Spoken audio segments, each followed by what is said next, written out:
And depending on what that number is, it is either dictating what you eat for dinner or deciding who gets to speak to you. We are going to climb the invisible ladder of income, tearing down the lies you have been told about what money actually buys at every single level. Level 1 is the basement, $20,000 a year. You make roughly $10 an hour, and this math stalks you like a predator. You do not make choices here. The numbers make the choices for you. You rent a room in a house filled with someone else's noise. You pour $20 of fuel into a dying car because a full tank means you do not eat. You stand at the register praying your debit card does not decline over a loaf of bread, feeling your dignity evaporate while the cashier waits.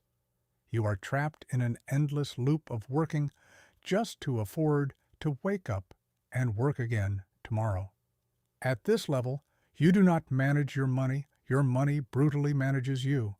Level 2 is $35,000, I think and it I'll is the start with the first time you can caviar. actually Caviar. breathe. You finally have your own And then? one-bedroom apartment with a door that locks, and the sheer silence inside feels like a luxury. You fill your car's gas tank entirely to the top, an experience that higher earners take completely for granted. The suffocating panic in your throat drops down to a dull ache in your shoulders. You are still one catastrophic emergency away from ruin, but you no longer check your bank account with trembling hands.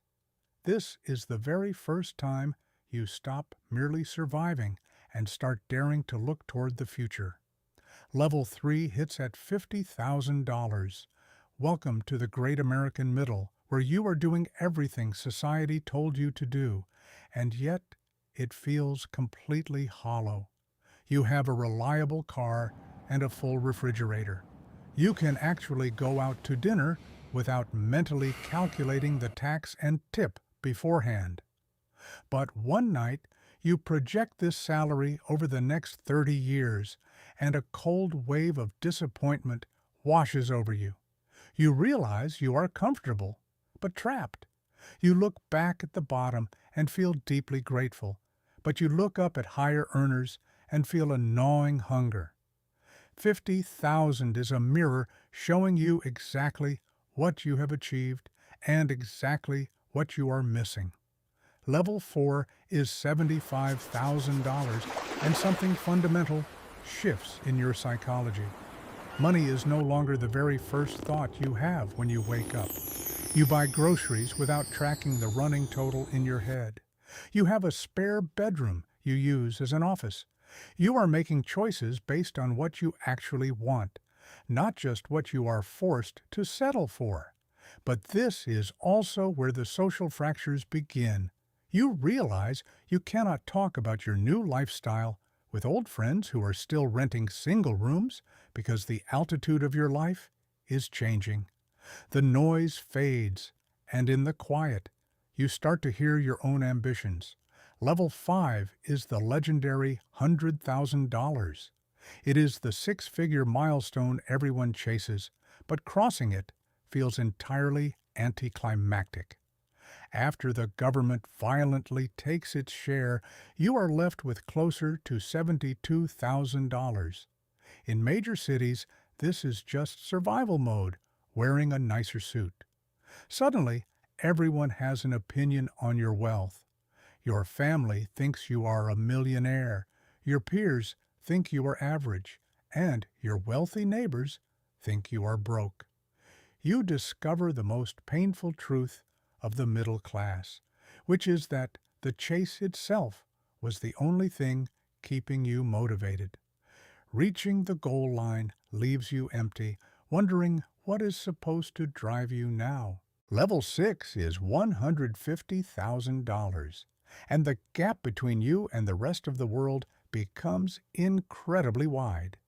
You do not just buy things anymore, you buy peace of mind, but you also start suffering from a unique type of amnesia.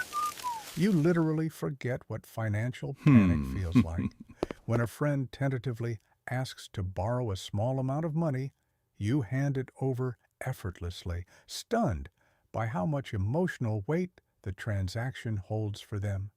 The math of your life is now measured in absolute freedom.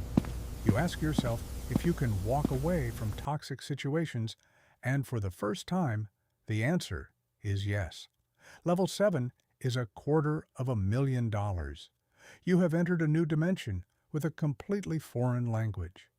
You no longer talk about saving pennies. You talk about asset allocation and tax optimization. Your social circle aggressively shrinks because gravity naturally pulls you toward people dealing with the same complex financial geometry. Nobody checks the bill at the restaurant anymore. You stop trying to explain your reality to normal people because the look in their eyes is exactly the same look of distant alienation you used to give the rich when you were at the bottom. The room gets much smaller and the silence gets much heavier. Level 8 is $500,000. Money is officially invisible. It is no longer a tool for acquiring objects. It is exclusively a mechanism for manipulating time. You only care about what costs you hours and what generates wealth while you sleep. You employ trust structures and engage in estate planning. The isolation here is profound.